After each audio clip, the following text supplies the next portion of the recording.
অনেকে তো বাবাকে দেখে দেখে চলতো যে আমার বাবা এই স্বপ্ন দেখেছে, আমিও এই। বঙ্গবন্ধু সাহেবের একটাই শুধু দোষ ছিল, স্বপ্ন দোষ। সারা জীবন শুধু স্বপ্ন দোষ, যাই করেছে ওনার নাকি স্বপ্ন ছিল।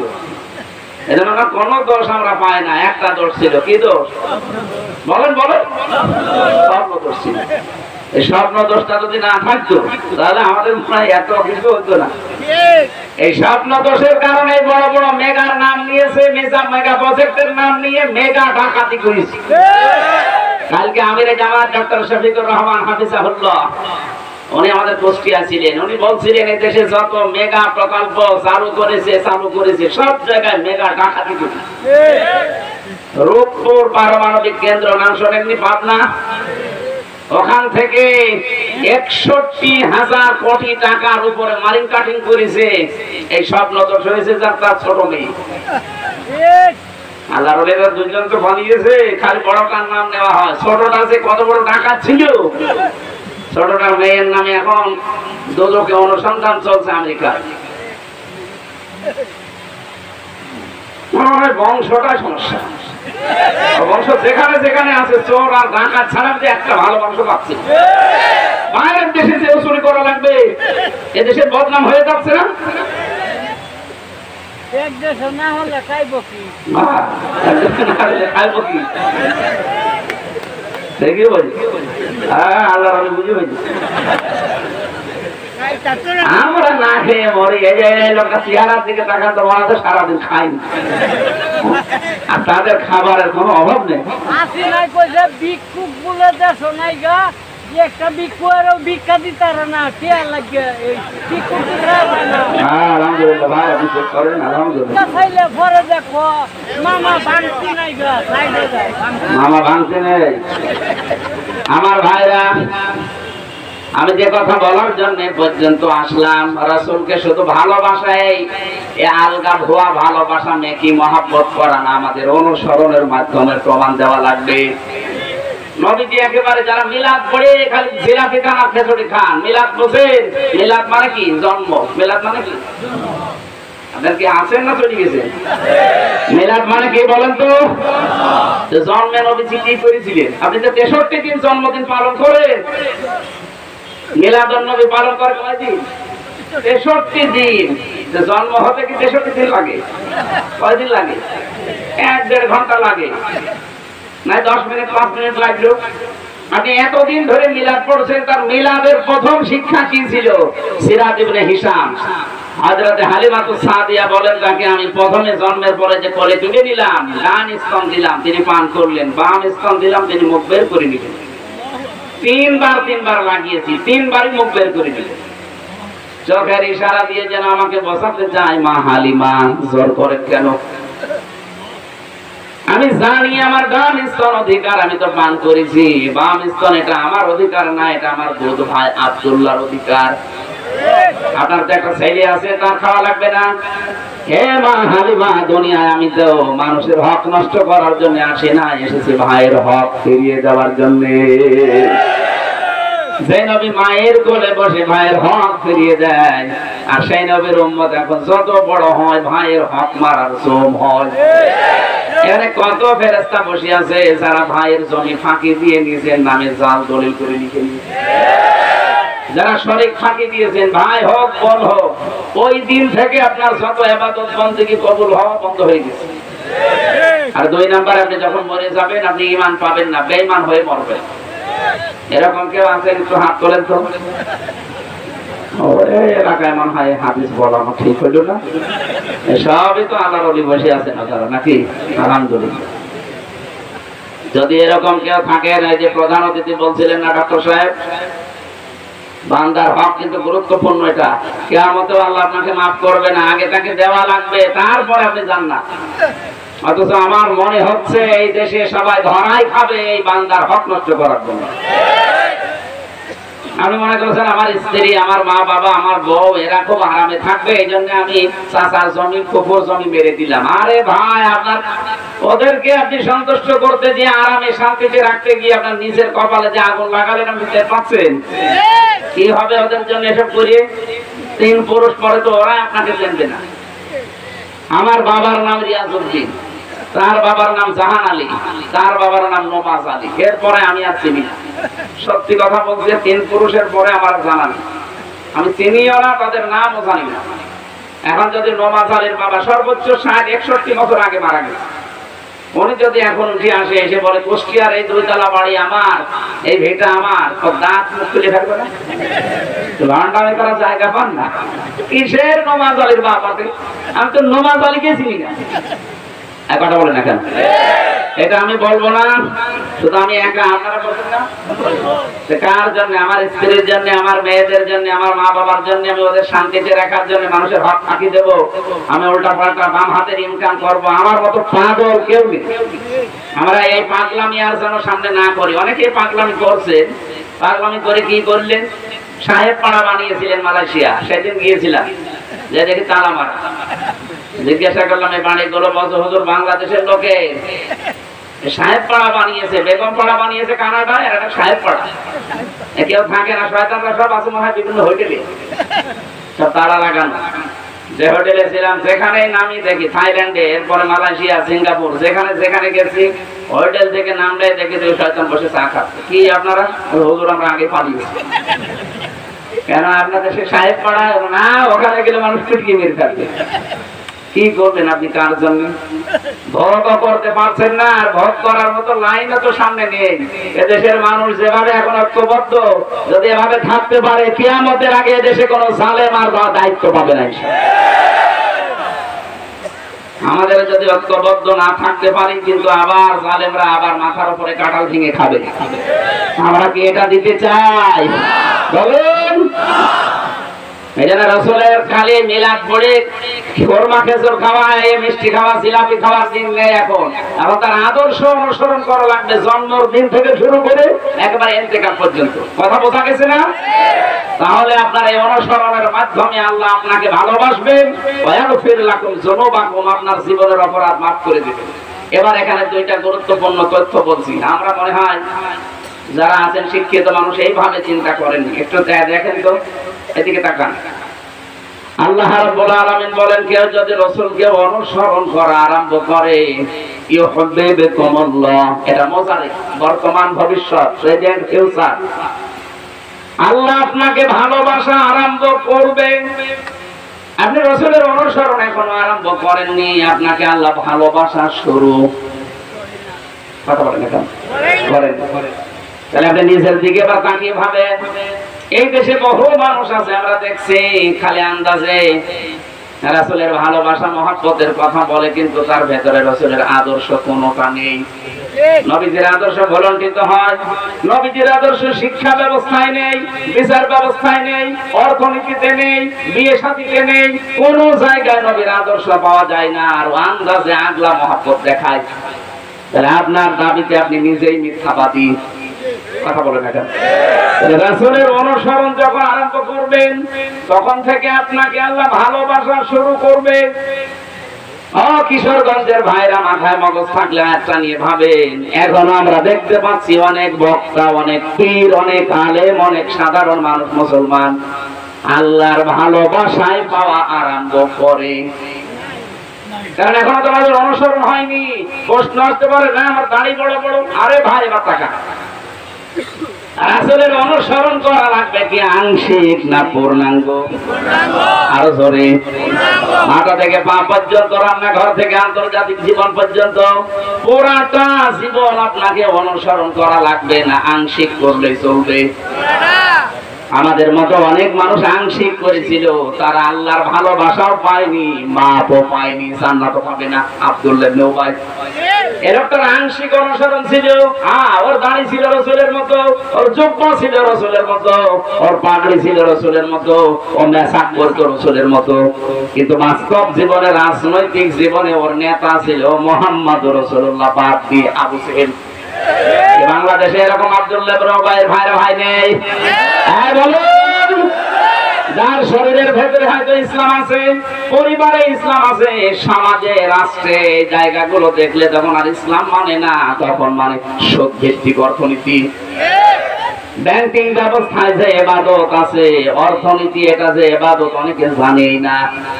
এখানে বহু মানুষ এমন পাবেন যদি পেটে বোম মারেন, মশারা কাকি বলতে পারে না, মদারা বাকি বলতে পারে না, মোরাহা বাকি বলতে পারে না, ভাই সালাম আছে, ভাই ইসতিসনা আছে, ভাই মুআজ্জাল আছে, কত রকম 28টা নিয়ম আছে।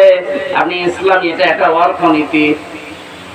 নামাজ যেমন ফরজ মনে করেন, নিয়ম নীতিগুলো জেনে পড়েন না, আন্দাজে পড়েন না, জেনে নামাজ পড়েন আপনি। অন্তত 13টা ফরজ 15টা ওয়াজিব না জানলে তো নামাজ হয় না। নামাজ পড়ার জন্য যেমন এই নিয়ম নীতিগুলো জানেন, ইসলামী অর্থনীতি জীবনের একটা বিশাল পাঠ।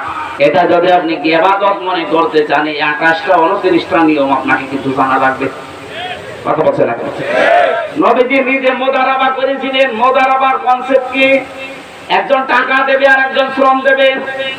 নবীজি নিজে শ্রম দিয়েছিলেন। খাদিজাতুল কুবরা রাদিয়াল্লাহু তাআলা আনহা তিনি টাকা দিয়েছিলেন। এটা বোঝেন তো নাকি? উনি যে টাকা দিয়েছেন, হযরতে খাদিজা অর্থ দিয়েছিলেন, এটা জানেন না? আর নবীজি কি দিয়েছিলেন? শ্রম। বলেন বলেন।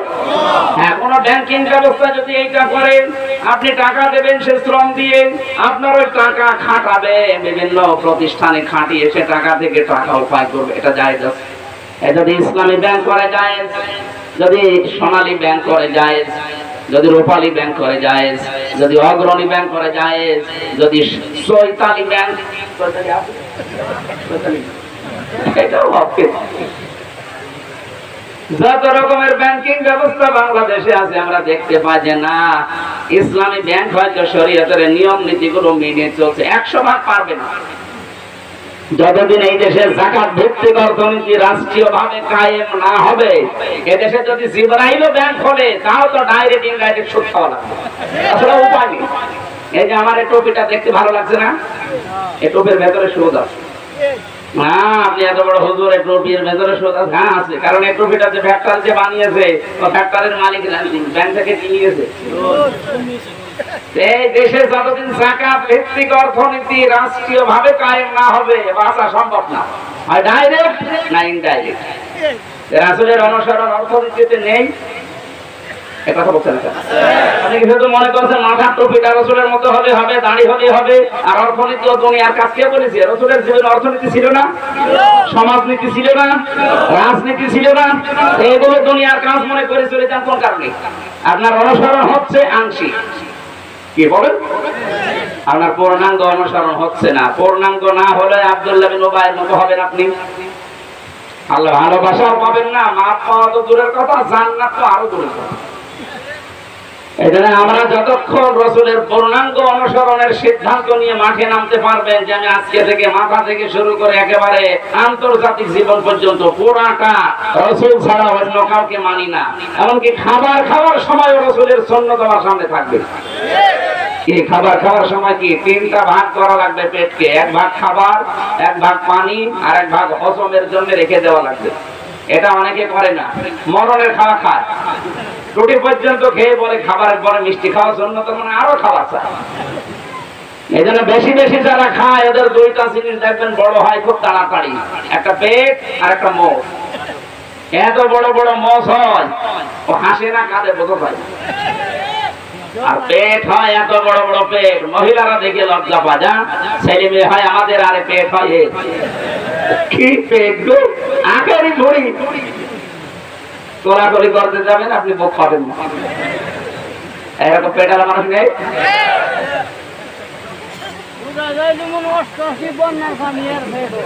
যত রকমের জিনিসপত্র সব এই পেটের ভেতরে, ব্রিজ, কালভার্ট, রাস্তাঘাট, গরিবের কাবিখা, সব ওর পেটের ভেতরে পাওয়া যায়। শুধু পেট ছেড়বে, ব্রিজ বের হবে। কথা বলেন না কেন? না না, এগুলো ঠিক না ভাই, হচ্ছে না আপনার অনুসরণ। রাসূলের সুন্নাত আপনি খাওয়াতে মানেন না, বিয়েতে অনেকে দেখি মানে না। বিয়েতে বরযাত্রী যায়, কোথায় পেয়েছেন বরযাত্রী যাওয়া? বিয়েতে আপনার ওলিমা করা যায়, যাচ্ছে রাসূলুল্লাহ ওলিমা করেছিলেন তার বিয়েতে, আর আমরা করি বরযাত্রী। 200-300 মানুষ নিয়ে মেয়ের বাড়িতে ফকিরের মতো, ছেঁচড়ার মতো যে খাই আসে। হ্যাঁ, আপনি বরযাত্রী নিয়েছিলেন? হ্যাঁ, এই ধরা খেয়ে কিছু খায়, ওলিমা করে সালাম করেন। 800 লোকের অলিমা করেছে, আপনি তো 100 লোকের করতে পারেন না। আজকে থেকে এই বরযাত্রীর সিস্টেম বাদ, এটা হিন্দুদের প্রথা, করা করুন। কারণ ওরা বিয়ের দিন মেয়েকে সব একবারে দিয়ে দেয়, যা দেবে একবারে দিয়ে দেয়। আর আমাদের কি ওই সারা জীবন মেয়েরা আমাদের বাড়িতে আসবে থাকবে, কথা বলে না কেন? সুতরাং আমাদের আজকে থেকে ইসলামের নিয়ম হবে অলিমা। কি বললাম? আরো জোরে। মেয়ের ছেলের বাবারা যারা আছেন অলিমা করবে।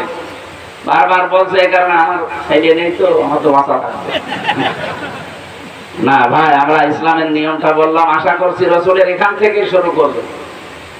এরপরে প্রত্যেকটা জায়গায় বিশ্বনবী নিজে 27টা যুদ্ধের নেতৃত্ব দিয়েছিলেন, নিজে কমান্ডার ছিলেন। আর আপনি এগুলো শুনলেই বলেন জঙ্গিবাদ, এগুলো দুনিয়ার কাজ। আপনার ঈমান আছে ভাই? এরপর একটা পেয়েছিলাম, কেউ যদি বিশ্বনবী মুহাম্মদ রাসূলুল্লাহ সাল্লাল্লাহু আলাইহি ওয়াসাল্লামের খেলাফ কোন কাজ করেন, ফালিয়াহযারিল্লাযীনা ইউখালিফুনা আন আমরিহি আন তুসিবাহুম ফিতনাতুন আও ইউসিবাহুম আযাবুন আলীম। রাসূলের খেলাফ যদি কোন কাজ দুনিয়ায় কেউ করে, দুইটা বিপদ আসবে। একটা হচ্ছে ফিতনা, দুই নম্বরে কঠিন আযাব আল্লাহ পাঠাতে থাকবে। বলেন নাউযুবিল্লাহ। বিশ্বনবীর উপর আমাদের যে 5টা দায়িত্বের কথা শুনলাম, এখন থেকে অন্তত জীবনে হালকা পাতলা হলেও যেন আমরা মেনে চলতে পারি। বলেন আমিন। আজকের আলোচনার বিষয় আমার রাসূলের 4 দফা কর্মসূচি নিয়ে আল্লাহ পাঠিয়েছেন রাসূলকে দুনিয়ায়। উনি এখন নেই, কিন্তু কর্মসূচিগুলো দুনিয়ায় আছে। আমরা উম্মত হিসাবে ওই 4 দফা মেনে চলতে পারি না? বলেন বলেন। সূরা জুমা এরকম আয়াত কোরআনে 4 জায়গায় আছে। সূরা বাকারা 129 নম্বর আয়াত, সূরা বাকারা 151 নম্বর আয়াত, সূরা আলে ইমরান 164 নম্বর আয়াত, আর সূরা জুমা 2 নম্বর আয়াত। একই রকম, খালি হেরফের আছে একটু শব্দ।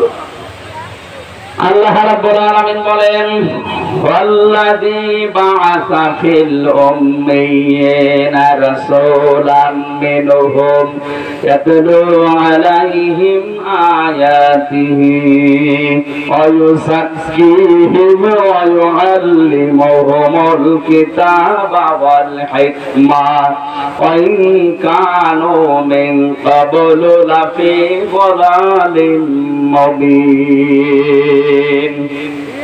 আপনারা ওঠেন কোন কারণে? বসেন, এখানে নামাজ পড়ে যাবেন।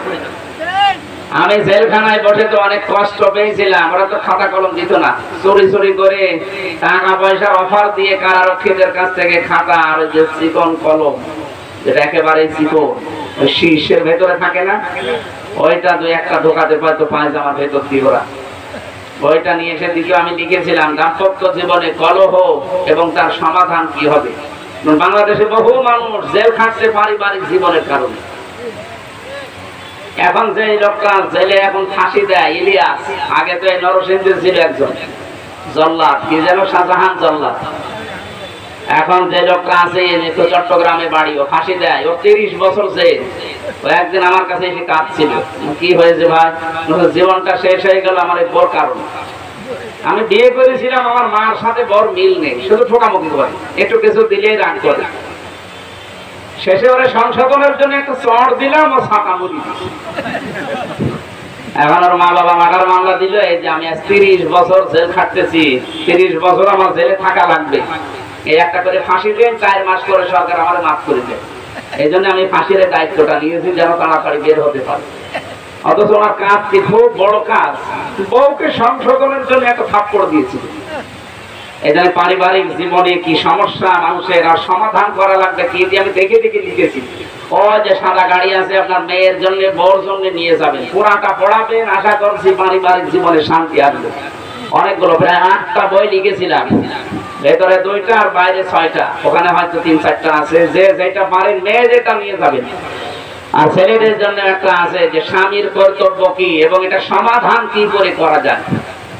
আর আসলে যে কর্মসূচিগুলো বলছিলাম, তার প্রথম কর্মসূচি ছিল এইটা, তিনি তেলাওয়াত করে করে মানুষকে শোনাতেন। কি তেলাওয়াত করতেন? কোরআনের আয়াত। আজ আমাদের দাওয়াতি কাজে, দাওয়াতি সিস্টেমে এই পদ্ধতিটা অনেকের ভেতরে আমরা পাই না। আমরা মানুষকে দাওয়াত দিতে যাই কোরআনে কারীম তেলাওয়াতের মাধ্যমে, বোঝানোর মাধ্যমে। আয়ুযাক্কিহিম, পবিত্র করা লাগবে কোরআন কেন্দ্রিক। আয়ুআল্লিমুহুমুল কিতাব, কিতাবের শিক্ষা ব্যবস্থা জারি করা লাগবে। আজ বাংলাদেশে 100 জনের 96 জন আমরা মুসলমান।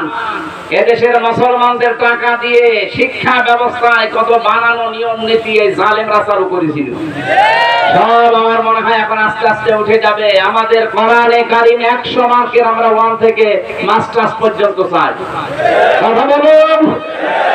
ধর্ম উপদেষ্টা যিনি আছেন ডক্টর আফাম খালিদ সাহেব ঘোষণা দিয়েছেন যে আমরা 1 থেকে মাস্টার্স পর্যন্ত প্রত্যেক ক্লাসে 100 মার্কের কোরআন একেবারে কম্পালসারি আমরা এটা দিতে চাচ্ছি। আল্লাহ আমাদের এই দেশে যেন এটা কবুল করেন। আর হিকমা রাসূলের সুন্নাত অনুযায়ী জীবন চালানো। আল্লাহ পাক এই 4 দফা কর্মসূচি আমাদের সামনে নিয়ে চলার তৌফিক দেন। আপনারা আমি আশা করছি এখানে নামাজ পড়ে নেবেন, ওই বইটা যাওয়ার সময় নিয়ে যাবেন। আল্লাহুম্মা আমিন। رب ارحمهما كما ربياني صغيرا اللهم اغفر لي وارحمني واهدني